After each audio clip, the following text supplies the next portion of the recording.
आने के बाद बहुत ज्यादा बातें हो रही हैं, टेक्टोनिक प्लेट्स और जो एक दूसरे पे जो टकरा गई हैं, इसका बहुत जिक्र होता है। तो लोग जी। कॉम्प्रिहेंड नहीं कर पाते कि टेक्टोनिक प्लेट्स का क्यों है, क्या है, और इससे क्या फर्क पड़ेगा। वही टेक्टोनिक प्लेट्स जो हैं वो उसके बारे में बहुत जिक्र है, वो इसलिए क्योंकि जो हमारी ज़मीन है, वो पहली बात तो आप ये तसव्वुर कर लें कि वो एक तो टूटी हुई, और वो जो टूट के जो हिस्से बनते हैं, जैसे मैंने आपको अंडे की शेल के बारे में बताया, तो वो इस तरह के हिस्से बने हुए हैं। तो फर्ज कर लें एशिया के अंदर कई ऐसे हिस्से हैं, अगर आप उन्हें एक्सरे से देखें, आसमान से जो वो हम करते हैं सैटेलाइट से, तो आपको एक्चुअली क्रैक्स नजर आएंगे जमीन पे। और वो बहुत ही बड़ा एरिया को कवर करते हैं, यानी कि कभी कभार कई कॉन्टिनेंट्स को भी कवर करते हैं, लेकिन वो पीसेस हैं अलग अलग, जैसे जिक्सो होता है उस तरीके के। अब मैंने इनिशियली आपसे जो शुरू में बताया था कि जो हमारा जो लिक्विड है, जो बहुत ही गाढ़ा है, वो ये प्लेट्स उसके ऊपर बैठी हुई हैं। अब जब वो लिक्विड मूव होता है, बहुत ही आहिस्ता होता है, लेकिन जो ऊपर जो प्लेट है वो उसके साथ मूव होती है। तो ये इसको टेक्टोनिक प्लेट कहते हैं। अब वो जब दो प्लेट्स एक दूसरे से टकराती हैं, तब वो आपको साइज्मिक एक्टिविटी होती है, यानी कि जलजला या इस टाइप की कोई चीज उससे उन उस टकराने से पैदा होती है।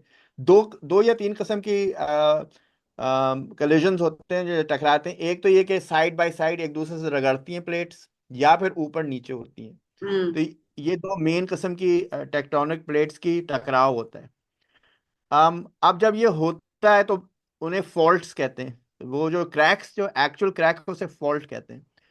और जो बड़ी बड़े फॉल्ट्स होते हैं, जो कि हमें पता है मकरान के इलाके में एक है, एक चमन के इलाके में है, एक यही है जो क्या कहते हैं, हमारा इंडियन सब कॉन्टिनेंट की जो सबसे बड़ी वो है प्लेट, जो कि हिमालय के पहाड़ मानी वो है। और अब जब कराची में कौन सी है फिर? अच्छा, तो अब ये जो सबसे करीब हमारे पास हमारे मुल्क एक सिंध में है, सिंध के करीब, और एक बलूचिस्तान में, एक चमन वाली है, और एक एक ये मकरान वाली है, जो कि साहिली इलाकों से साहिल इलाके में है। लेकिन लाखों सालों में जब इसकी जो मूवमेंट चल रही है, तो वो टकराई भी है, तो उससे छोटे क्रैक्स पड़ते हैं। एक तो बड़े क्रैक होता है, फिर जो ये एक्टिविटी है टकराने की, इससे छोटे क्रैक्स पड़ जाते हैं। तो उसमें वो जो छोटी क्रैक और छोटी फॉल्ट है, एक लांढी से गुजरती है। वैसे तो बहुत सारी हैं, लेकिन जिसके बारे में हम जिक्र कर रहे हैं वो एक क्रैक लांढी से गुजर रहा है। और अ, जहां पर अभी उसकी आया था वजह से ये वहीं पर था, मलीर और जी लांडी जी। कह रहे हैं, और हैदराबाद के करीब कहीं। हाँ बिल्कुल, यही जो ईस्टर्न समझ लें इलाका है सिंध का, उस या सिंध के ईस्ट और वेस्ट, यानी लांढी से कराची के वेस्ट ईस्टर्न वो है, क्या कहते हैं मेरे ख्याल से इलाका, वहां पे ये से गुजरती है। और ये मीलों, दसियों मील, 100 मील, मतलब ये जरूरी नहीं है कि ये सिर्फ 8-10 मील ही हो, ये काफी लंबे लंबे क्रैक्स होते हैं। वहां पे जहाँ पे क्रैक होता है, वहां पे ये जमीन कमजोर पड़ जाती है। तो ऐसी जगहों पे जब अच्छा उसके नीचे, जिसे मैं उस लिक्विड को बार बार मेटल कहा रहता है, लेकिन वो एक मोल्टन है या लावा जो हम देखते हैं, इस टाइप का वो लिक्विड होता है, ताकि जरा जहन में आए कि वो है क्या चीज़। तो वो पिघला हुआ जो आपके पत्थर होते हैं या मेटल्स होते हैं, वो उस सतह पे हैं, और वो मोल्टन कहलाते हैं, क्योंकि वो 4-5 हजार डिग्री सेंटी, मतलब 1,000 से 4-5 हजार डिग्री सेंटीग्रेड तक उनका टेम्परेचर होता है। तो आ, उसके ऊपर हमारी जमीन है, और वो जमीन हिलने से ये शिगाफ पड़ते हैं या क्रैक्स पड़ते हैं, तो और ये हिल रहे होते हैं। इससे पहले क्यों नहीं हुआ, ये अब क्यों महसूस हो रहे हैं? और व्हाई, व्हाट हैपेंड? ये तो पहले से फॉल्ट है ना। हाँ मतलब फॉल्ट, असल में बात ये, एक चीज जो हमें समझनी चाहिए वो ये, कि इंसान जो है वो बहुत ही छोटे हिस्ट्री के ऊपर देखते हैं, कि फर्ज करें कि 20 साल में कुछ नहीं हुआ, तो वो समझते हैं कि अब ये कभी नहीं होगा, या ऐसा अगर होता है तो बहुत हैरत होती है, ये कैसे होने लगा, अब क्यों होने लगा। लेकिन हम्म। अगर आप हमारे प्लानेट की, कुर्रे अर्ज की तारीख देखें पिछले 3-4 अरब साल की, तो ये एक बहुत ही नॉर्मल वो है, क्योंकि हमारी जमीन जो है, हमारा जो प्लानेट है, वो टेक्टोनिक है, यानी इसमें ये मोल्टन लेयर है, इस वजह से ये सारी चीजें होती हैं। और इस किस्म के प्लैनेट्स और भी जगहों पे देखे गए हैं जो कि इस किस्म की एक्टिविटी थी। बल्कि जुपिटर जो है हमारा एक सही प्लैनेट इस सोलर सिस्टम में, उसका एक मून है, आयो कहलाता है। वहां पे इससे ज्यादा एक्टिविटी है, वो भी इसी टाइप की एनवायरनमेंट है, उसकी भी अंदर ऐसे मोल्टन एक लेयर है, लेकिन हमसे ज्यादा एक्टिव है। लेकिन पॉइंट सारा ये है कि मोल्टन जो हमारा वो है उसकी वजह से होता है, और ये बहुत हमेशा से होता चला आया है। और ये इंसान जो है वो अपनी बहुत ही शॉर्ट हिस्ट्री के अंदर देखते हैं कि यार ये एकदम ये कैसे होने लगा। ये बहुत नेचुरल इवेंट है ये। कुछ दफा ऐसा होता है कि आप देखते हैं कि वॉल्केनोज ले लें, जो आतिशफशा पहाड़ होते हैं, वो भी इसी प्रोसेस की वजह से पैदा होते हैं, जब प्लेट्स एक दूसरे से टकराती हैं और वो समझ लें झुर्रियाँ बन जाती हैं जमीन के ऊपर। वो झुर्रियाँ इतनी ऊंची होती हैं कि उनमें से कुछ पहाड़ बन जाते हैं और वॉल्केनोज बन जाते हैं। उनके अंदर से जो लावा निकलता है वो उसी लेयर से नीचे से आ रहा होता है, जो मैंने अभी जिक्र किया था पहले। लेकिन कभी कभार ये होता है कि वो पहाड़ जो है वो 50,000 साल के लिए खामोश हो जाते हैं, कुछ उनके अंदर से नहीं निकलता। तो वहां पे फिर लोग बस भी गए हैं, जैसे बहुत सारे कुछ इटली के अंदर ऐसे इलाके हैं, आइसलैंड में है, हवाई है, जहाँ पे कुछ बहुत ज्यादा एक्टिविटी, वहां पे लोग बस गए हैं, क्योंकि वो पिछले सैकड़ों साल, चंद सैकड़ों साल पहले हुए थे। लेकिन पता ये उन्हें ये नहीं पता कि यही जो फर्श के आतिश पहाड़ है, ये पिछले 6 लाख साल में 25 दफा फट चुका है। तो अब 6 लाख साल जो है वो एक इंसानी तारीख के मुकाबले में बहुत ज्यादा है। और हमने वो, क्योंकि हम इतना ज्यादा जिंदा नहीं रहते, तो हम उस चीज को एक्सपीरियंस नहीं करते। लेकिन इन एक्चुअल फैक्ट ये एक बहुत ही नॉर्मल अर्थ की वो है, क्या कहते हैं, प्रोसेस, ये साइज्मिक एक्टिविटी और टेक्टोनिक प्लेट्स का मूवमेंट जो चीज ये पूछना था मुझे कि ये जो हमारा हमने देखा है पाकिस्तान में जो हुआ है अभी कराची में जो हुआ है, तो लोग एक्सपर्ट्स कह रहे हैं कि ये बहुत शैलो था, बहुत ही नजदीक था उसमें, इसलिए तबाही जो है वो नहीं हुई। तो there's a lot of confusion है कि इसकी डेप्थ से क्या फर्क पड़ता है, और बार बार ट्रेमर्स क्यों आ रहे हैं। यानी 26 से 31, 26 से 31 ट्रेमर्स आ चुके हैं या अर्थक्वेक्स आ चुके हैं, low intensity. Some experts are saying this is a good thing.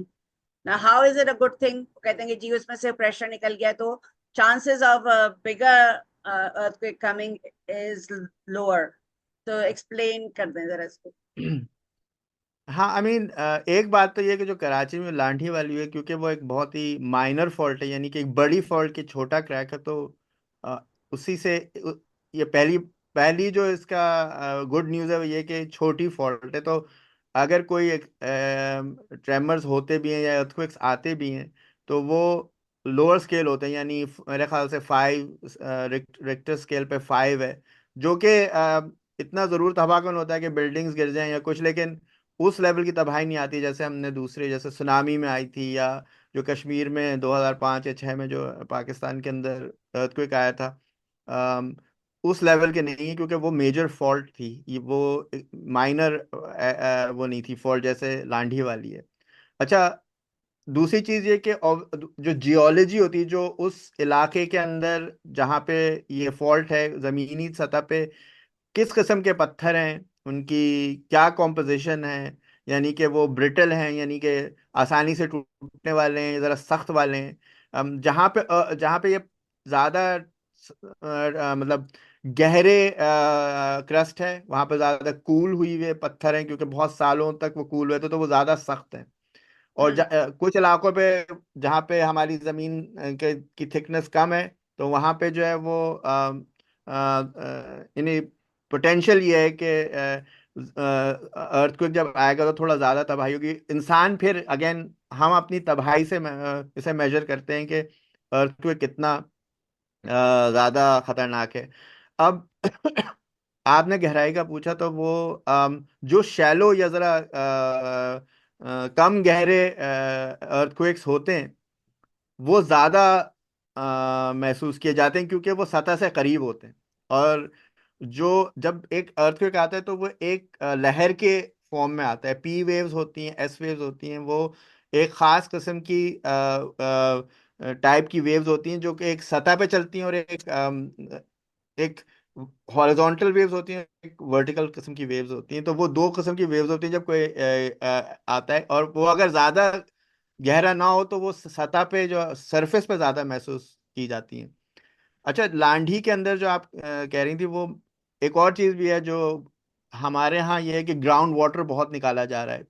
तो पानी का जो हम कुओं से निकालते हैं, वेल्स बनाते हैं, तो वो ग्राउंड वाटर जो है वो सर जो क्रस्ट है उसकी कॉम्पोजिशन का एक हिस्सा होता है।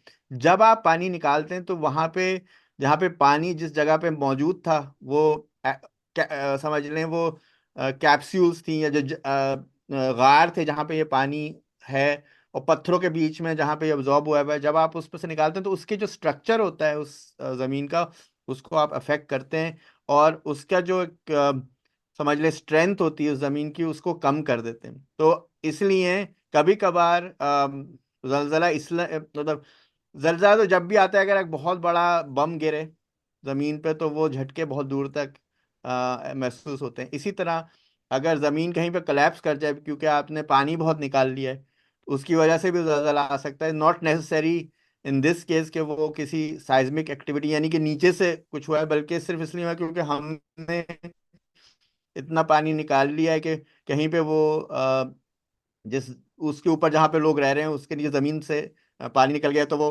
कोलैप्स होना शुरू हो गई है। आप देखते होंगे न्यूज़ पे कि बहुत जगह सिंक होल्स बन बन जाते हैं एकदम।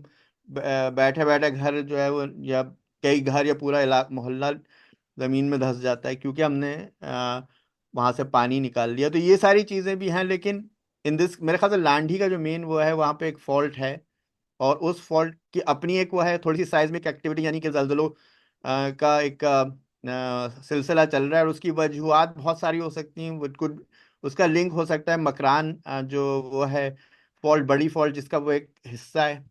बिकॉज वहाँ एक्सपर्ट्स ये जैसे यू टॉकिंग अबाउट डिगिंग, तो वहां पर एक्सपर्ट से ये भी कुछ सुनने में आया था कि डिगिंग होने की वजह से भी ये हो रहा है। तो that is also something very to be concerned about. क्या आप अगर वाटर लेवल गिर जाए जमीन के नीचे तो that can affect it, right? Yes, उसका उसका फैक्ट यही है कि जो जमीन का जो स्ट्रक्चर है, यानी कि जमीन एक फर्ज करें 20 किलोमीटर 10 किलोमीटर की गहराई तक उसका थोड़ा बहुत स्ट्रक्चर स्ट्रक्चर कमजोर हो जाता है।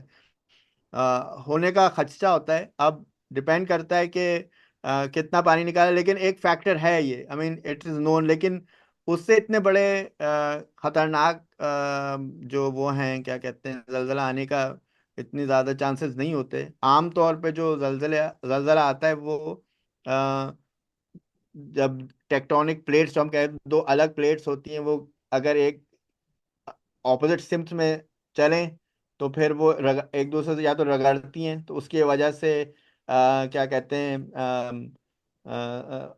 लहरें पैदा होती हैं जमीन के ऊपर, बिल्कुल जैसे पानी में लहरें होती हैं ऐसी जमीन पे हाँ। लहरें चल रही होती हैं।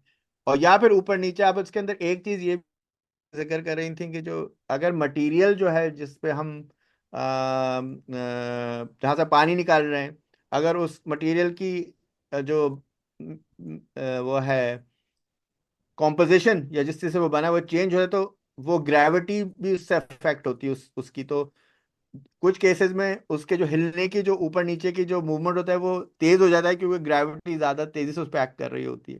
सही। तो मैंने देखा, कुछ मैं रिसर्च किया था कि लांठी पे कुछ इलाके हैं जहाँ पे वो जो रेशो है, जहाँ पे ग्रेविटी का जो उस पर असर है वो काफी, वो 0.4 G है, यानी कि ग्रेविटी की स्पीड है 10 मीटर्स पर सेकेंड पर स्क्वायर्ड। वहाँ पे उस पर असर हो रहा है मतलब 0.4 यानी 4 मीटर्स पर सेकेंड स्क्वायर, जो जरा अनयूजुअल है। उसकी वजह से भी जो है झटके काफी महसूस होते हैं।